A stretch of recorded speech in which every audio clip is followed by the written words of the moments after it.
안녕하세요. 오랜만에 영상을 찍습니다. 얼마 전에 2016 초등임용 시험이 끝이 났죠. 이제 막 연수 일정 문자를 받으면서 합격의 설렘을 만끽하고 있는 분도 있을 것이고 또 떨어져서 우울해하고 있는 분도 있을 것 같아요. 오늘은 이 후자의 분들에게 조금이나마 도움이 될 수 있는 영상을 찍어보려고 합니다. 저도 임용 재수를 해봤기 때문에 떨어진 직후의 그 우울감을 잘 알고 있어요. 흔히 자기 효능감이라고 하죠. 2024년 2월에 저는 이 자기 효능감이 완전히 제로인 상태였어요. 얼마 전에 예전 휴대폰 메모를 살펴봤는데 이런 말이 적혀 있더라고요. 나는 앞으로도 그 무엇도 해내지 못할 것 같다. 혹시 그때의 저와 비슷한 생각을 하고 계신 분이 있나요? 그러면 잘 찾아오셨습니다. 이 영상에서는 어떤 마음가짐으로 이 시험에 다시 임하면 좋을지, 또 무엇부터 시작해야 하는지를 알려드리도록 하겠습니다. 우선 이 시험을 준비하면서 가져야 할 마음가짐, 바로 이 시험에 모든 것을 걸지 않기입니다. 만약에 내가 가진 동전을 10개라고 해볼게요. 이 시험에 내가 가진 모든 걸 건다면 여러분도 너무 불안하지 않겠어요? 저는 재수를 하는 동안 만약 이 길이 아니라면 난 또 어떤 일을 할 수 있을까? 내가 진짜 좋아하는 건 뭐가 있지? 를 계속해서 생각했어요. 그래서 만약 올해도 떨어진다면 내가 생각했던 그 길로 바로 핸들을 틀 수 있게 또 다른 나를 시뮬레이션 했습니다. 그런데 모든 걸 걸지 않으면 덜 열심히 하게 되는 거 아닌가요? 라고 생각할 수도 있어요. 그런데 아닙니다. 이 시험을 준비할 수 있는 마지막 기회라고 생각하니까 더 열심히 하게 되더라고요. 그러니까 여러분도 너무 이 시험을 무겁게, 심각하게 받아들이지 마세요. 나 이거 아니어도 돼. 이거 아니면 다른 거 하면 되지. 라는 생각으로 마음속에 빈 곳을 일부러 만들어 두세요. 첫 번째, 바로 페인 분석입니다. 실전에서 내가 어떤 부분에서 점수를 많이 깎아 먹었는지 그걸 파악해야 돼요. 자료를 보면서 함께 설명드리면 과목별로 기본이론, 교육과정, 강론에서 몇 점을 깎아 먹었는지, 그것이 단순히 암기 부족인지 응용 부족인지, 혹은 공부 방향 자체를 수정해야 하는지 먼저 파악해야 합니다. 예를 들어 실과에서 정확한 명칭을 적어야 하는데 내가 조사를 하나 빼먹었다. 쓸모없는 단어를 집어넣어서 썼다. 이런 식으로 틀렸다면 단순 암기 부족입니다. 또 예를 들어 미술에서 1점 투시도법과 2점 투시도법의 명칭과 설명은 아는데 막상 작품을 주고 여기서 이걸 찾아보세요 라고 했을 때 못 찾았다 한다면 그건 응용 부족입니다. 또 예를 들어 수학 같은 경우에 나는 개념 암기 중심으로 수학을 공부했는데 내가 공부한 방법으로는 도저히 이 시험 문제를 풀 수가 없었다 라고 한다면 그건 공부 방법 자체를 수정하셔야 합니다. 둘째, 기출 분석에 들어가야 합니다. 사실 저는 초수 때는 기출 분석을 안 했어요. 그런데 재수할 때는 초반에 시간이 많이 남잖아요. 그때 기출 분석 한번 해볼까 해서 했는데 왜 하는지 알겠더라고요. 임용시험은 범위가 너무 넓다 보니까 모든 과목의 모든 부분을 아주 꼼꼼히 보는 건 사실 불가능에 가까워요. 이 부분은 왜 중요해서 내가 지금 꼼꼼하게 외워야 하고, 이 부분은 왜 좀 덜 중요해서 이것보다는 좀 덜 꼼꼼히 외워도 되는지, 이 판단이 필요한데 그 판단의 근거 자료가 되는 게 바로 기출 분석입니다. 우선 미술을 볼까요? 저는 각 과목 옆에 이런 식으로 문제의 마지막 말을 적었어요. 용어를 쓰시오. 특성을 설명하시오.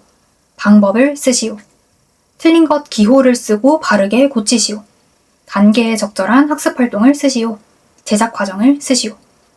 그런데 그 많은 문제의 마지막 말을 어떻게 여기 다 적어요? 라고 하실 수 있어요.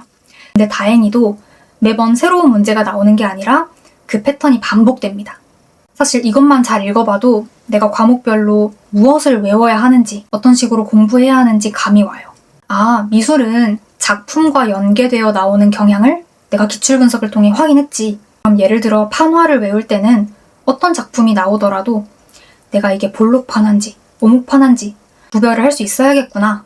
제작 과정과 특성도 설명할 수 있어야겠구나.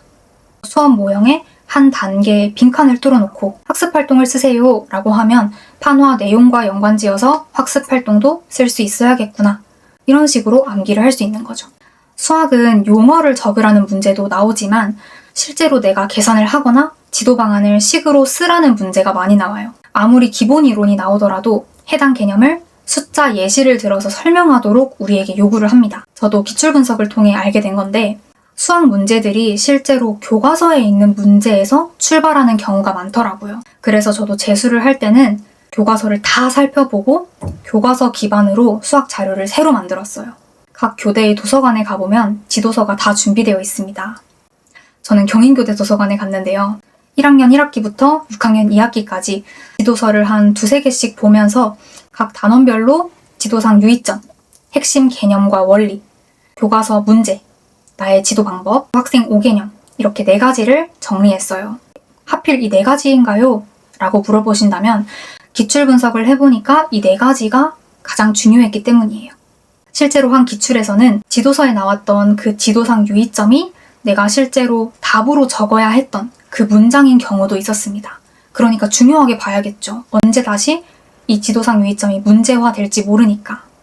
또 핵심 개념과 원리 당연히 중요하고요. 교과서 문제도 이 문제로부터 출발이 되니까 미리 보고 내가 지도 방안을 설명할 수 있으면 좋겠죠. 학생 5개념도 마찬가지입니다. 이 5개념이 문제화되는 경우가 많기 때문에 어떻게 하면 이 5개념을 바른 방법으로 지도할 수 있을까? 미리 생각하고 외우는 겁니다. 재수생분들은 작년에 했던 그 인풋을 학년별로, 단원별로 보기 좋게 재배열한다고 보시면 돼요. 어렵지 않습니다. 이렇게 임용시험을 다시 준비하면서 가져야 할 마음가짐, 또 가장 먼저 해야 할 것들에 대해서 이야기를 나누어 보았습니다. 앞서 말씀드린 페인 분석을 바탕으로 부족한 점을 알고 기출 분석으로 부족한 점을 보완해 나가시길 바랍니다. 그런데 여기서 한 가지 팁을 드리자면 저의 자료는 참고 용도로만 보시고 기출 분석은 되도록 스스로 해보시는 걸 추천드려요. 저도 현역 때 다른 분들이 했던 기출 분석 자료 이런 걸 많이 받았는데요. 남들이 중요하다고 말하는 거랑 내가 직접 보는 건 느낌이 아예 다르더라고요. 예를 들어 이 샤프로 예시를 들면 누군가 저한테 야, 이 샤프 좋대. 이거 한번 사서 써봐. 라고 했을 때 전 이런 생각이 들 거예요. 아, 이거 좋은 샤프구나. 사도 그만? 안 사도 그만이겠지. 이런 아니란 생각이 든다면 내가 이 샤프를 직접 써봤더니 안 풀리던 문제가 술술 풀리는 느낌을 받은 거예요. 그럼 그땐 생각이 들겠죠. 이 샤프가 왠지 비밀병기 같고 이 샤프를 절대 놓치고 싶지 않은 생각이 들 겁니다. 그만큼 와닿는 정도가 다르기 때문에 기출 분석은 꼭 스스로 해보시는 걸 추천드려요. 모두들 작년 한 해 공부하시느라 정말 고생 많으셨어요. 인생에는 성공과 과정만 있다고 하잖아요. 여러분은 지금 2027 초등임용 합격을 위한 과정 중에 서 계십니다. 작년보다 한층 여유로운 마음을 가지고 올해 수험생활 즐기면서 보내시길 바랍니다. 화이팅! 안녕!